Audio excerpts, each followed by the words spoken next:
تو منصور علی خان کا خیر قصور نہیں ہے، صحافیوں کے سب کے ساتھ روابط ہونے چاہیے. ایک صحافی کا یہ سورس ہے، ان کی قابلیت، ان کے تعلق، ان کے مراسم، ان کی چیزوں کو مد نظر رکھتے ہوئے آرمی چیف نے بلایا اپنے پاس اور انہوں نے جو باتیں کہنی تھی وہ کہہ دی، اور پھر منصور علی خان نے 23 منٹ کی ویڈیو کر کے لوگوں تک اس بات کو پہنچا دیا. لیکن اس میں سے ہم یہ بات نکالتے ہیں کہ وہ فکر مند ہیں اور آپ بھی وارننگز اور ساری چیزیں دے رہے ہیں، یہ ہوگا وہ ہوگا. بھائی جان، جب عوام کسی کے ساتھ ہوں، آپ جتنی مرضی ریڈ لائنیں کراس کرتے رہیں، آپ کسی کو صفحہ ہستی سے مٹانے کی کوشش کریں، ایسے نہیں ہو سکتا. کسی حد تک ہو سکتا ہے، دیر پا نہیں ہوتا، عارضی چیزیں ہوتی ہیں. قاضی صاحب آپ سے انصاف نہیں لیں گے. قاضی صاحب کے اوپر عدم اعتماد کرتے ہوئے لطیف کھوسہ نے انہیں عدالت کے اندر آئینہ دکھایا اور موٹی موٹی چیزیں یہ کہیں، آپ نے ہماری جماعت کا شیرازہ بکھیر کے رکھ دیا. آپ سے ہم لیول پلائنگ فیلڈ مانگیں گے جس نے رات کے 11:30 بجے فیصلہ دیا اور ہم سے انتخابی نشان لے لیا. باقی پارٹیوں کے انتخابات کے اوپر تو آپ کی نظر نہیں پڑی اور پاکستان تحریک انصاف کے ساتھ آپ نے ایسے کیا.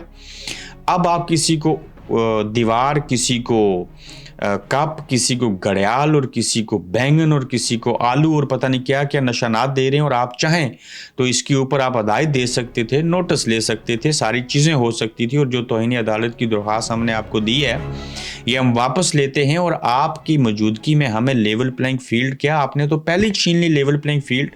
تو لہٰذا ہم یہ درخواست واپس لیتے ہیں. آپ سے کوئی انصاف نہیں چاہیے، آپ کوئی کارروائی نہیں کر سکتے، تو ہم اپنی چیزوں کو واپس لیتے ہیں.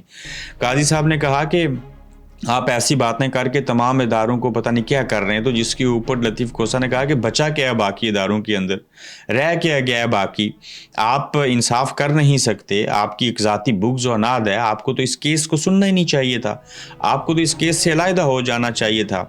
اور لطیف کھوسہ نے چیف جسٹس کو عدالت میں آئینہ دکھاتے ہوئے کہا کہ ہم یہ کیس واپس لیتے ہیں اور آپ سے کوئی لیول پلینگ فیلڈ کسی بھی نوعیت کا انصاف نہیں مل سکتا. اور یہ ہمیں اس بات کا علم ہے، جس نے ہماری جماعت کا ستیہ ناش کیا، جس نے جمہوریت کا ستیہ ناش کیا، جس نے دھاندلی کی بنیاد رکھ دی، جس نے تحریک انصاف کے ساتھ ذاتی بغض و عناد نکالی، اس سے ہم کیا امید رکھ سکتے ہیں. اور انہوں نے کہا کہ آپ سے انصاف نہیں مل سکتا، لیول پلینگ فیلڈ نہیں دے سکتے، لہٰذا ہم آپ سے کیس ہی واپس لیتے ہیں. تو یہ منہ پہ زوردار تھپڑ مارا ہے لطیف کھوسہ نے قاضی صاحب کے انصاف کے نظام کے اوپر، اور یہی ہونا چاہیے تھا.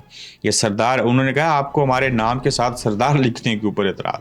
کوئی بندہ انٹرویو کلرک کے لیے دینا چاہے وکیل، تو آپ اس کو پی ٹی آئی کے بارے میں سوال کرتے ہیں. وہ خان اللہ نیازی جو تھے وہ انہوں نے بھی اس دن عدالت کے اندر چیزیں کہیں. تو قاضی صاحب، لوگ منہ میں زبان رکھتے ہیں، لوگ دماغ رکھتے ہیں، لوگوں کے کان اور آنکھیں ہیں، سنتے ہیں، دیکھتے ہیں، تو لوگ خاموش بھی نہیں رہتے اور نہ ہی کسی سے اس دور کے اندر ڈرتے اور ورتے ہیں. تو یہ صورتحال تھی آج جو کچھ عدالت میں ہوا. اس کے ساتھ دیکھیے کہ بشرا بیگم نے ایک درخواست دی ہے، جو عدت میں نکاح والا کیس تھا، ہائی کورٹ میں درخواست دی انہوں نے، اور درخواست کے اوپر اعتراض بھی لگا دیا گیا، اور اعتراض لگانے کے باوجود درخواست کو قبول کر لیا گیا، اور قبول کرنے کے بعد 3 رکنی بینچ جو ہے وہ بنا دیا گیا، اور اس درخواست کو سنا جائے گا. اب درخواست ظاہرہ یہی دی گئی ہے کہ اس کی سماعت کیجیے، اور یہ جو کیس ہے عدت میں نکاح والا، اس میں کوئی اس کی حیثیت نہیں ہے، اس میں کوئی جان نہیں ہے. آپ دیکھتے ہیں کہ بشرا بیگم نے جو درخواست دی ہے، بینچ بن گیا ہے، اس کی سماعت ہوگی، لیکن ان عدالتوں سے کہاں، کب اور کیسے انصاف ملے گا؟ یہ تو سب کیسز، ساری چیزیں جو ہیں وہ آپ کو ذلیل و خوار کرنے کے لیے بنائے گئے ہیں. تو ہائی کورٹ کیا، سپریم کورٹ کیا، یہاں پہ کچھ بھی آپ کو انصاف نہیں مل سکتا. مثال کے طور کے اوپر پشاور کی ہائی کورٹ نے جج ابراہیم خان نے فیصلہ دیا تھا، سپریم کورٹ نے اس فیصلے کو کالعدم قرار دے دیا، اور ہائی کورٹ کے جج کو یہ اختیار نہیں دیا گیا کہ وہ اپنے فیصلے کا دفاع کر سکے یا اس کے خلاف اپیل میں جا سکے. جج ہی سے ایک ہی ملک، ایک ہی آئین، ایک ہی ریاست، سارا کچھ. ہائی کورٹ کچھ اور کہہ رہی ہے، سپریم کورٹ کچھ اور کہہ رہی ہے، جبکہ آئین قانون ایک ہی ہے، صرف شکلیں اور عہدے الگ ہیں. عدالتوں کے اندر بیٹھے ہوئے یہ جو جسمانی لوگ ہیں جسم کے ساتھ، تو کم از کم جواز تو دیں کہ ان کا فیصلہ آپ نے کیوں کالعدم قرار دیا. فواد چودھری جو ہیں ان کا 3 روزہ مزید جسمانی ریمانڈ ہو چکا، پتہ نہیں 26 روز آپ ان کو اپنے پاس رکھ چکے ہیں، اب تک کیا ملا؟ کچھ بھی نہیں ملا.